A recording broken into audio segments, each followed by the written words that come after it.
Hello students, next question है हमारा what will be the output of the following C plus plus code. So हमारे इस सी plus plus code में हमें पता करना है कि इसका आउटपुट आखिर क्या आएगा। तो इस कोड में सबसे पहले हमारे पास एक हेडर फाइल है आईओस्ट्रीम। उसके बाद हमने यहाँ पर यूज करा है हमारा यूजिंग नेम स्पेस एसटीडी और उसके बाद है हमारे पास main function. So main function के अंदर हम वहीं से स्टार्ट करेंगे। मेन फंक्शन के अंदर हमारे पास यहां पर एक वेरिएबल a है जिसका हमने डिक्लेरेशन और डेफिनेशन दी है। उसकी इनिशियल वैल्यू दी है हमने 10, जो कि है एक इंटीजर टाइप का वेरिएबल। उसके बाद हम यहां पर इफ कंडीशन यूज कर रहे हैं जिसके अंदर हम यहां पर a वेरिएबल की वैल्यू असाइन कर रहे हैं, अपडेट कर रहे हैं a इक्वल्स टू 15। उसके बाद हम यहां पर एक लेबल बना रहे हैं टाइम नाम का और उस लेबल के अंदर हम यहां पर a की वैल्यू को प्रिंट करा रहे हैं और फिर गो टू स्टेटमेंट का यूज करके हम वापस लेबल पे जा रहे हैं। सो सी आउट हमने a की वैल्यू प्रिंट करा दी है और उसके बाद गो टू टाइम। ये हमारा यहाँ पर लेबल कंप्लीट हो गया है। हम गो टू स्टेटमेंट को यूज करके वापस लेबल पे चले गए हैं और इसी के साथ हमारा यहाँ पे इफ स्टेटमेंट भी खत्म हो गया है। इफ स्टेटमेंट के बाद हमने एक और स्टेटमेंट जंप स्टेटमेंट का यूज करा है जो कि है ब्रेक स्टेटमेंट और यहाँ पे हमारा मेन फंक्शन भी ओवर हो गया है। सो जो हमारे पास ऑप्शंस है मेन फंक्शन ओवर होने से पहले रिटर्न 0।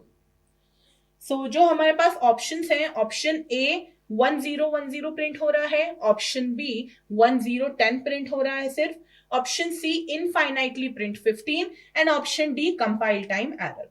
सो ऑप्शन 1 हमारा जो है ए है 1010। अगर हम इस पूरे प्रोग्राम को देखें तो यहां पर रिलेशनल ऑपरेटर का यूज नहीं हुआ है, यहां पर असाइनमेंट ऑपरेटर का यूज हुआ है। दैट मीन्स जो भी ए की वैल्यू यहां पर इनिशियलाइज हुई थी जो कि थी 10, वो चेंज होकर अपडेट होकर क्या हो गई है 15।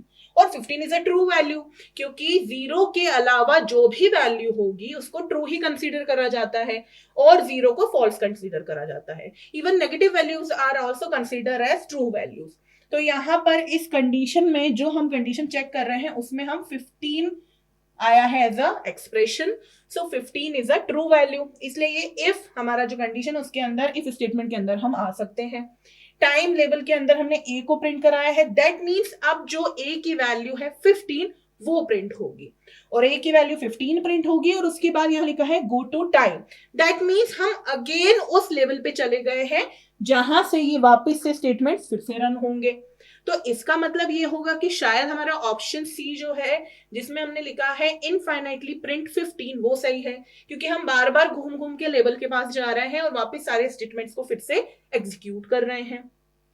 लेकिन यहां पर जो करेक्ट आंसर है वो है ऑप्शन डी, वो है कंपाइल टाइम एरर। उसके पीछे रीजन क्या है कि हमने यहाँ पे जो ब्रेक स्टेटमेंट का यूज करा है, जब हमने ब्रेक जंप स्टेटमेंट के बारे में जाना था तो या तो ब्रेक स्टेटमेंट हम लूप्स में यूज कर सकते हैं या फिर हम ब्रेक स्टेटमेंट स्विच स्टेटमेंट के साथ यूज कर सकते हैं।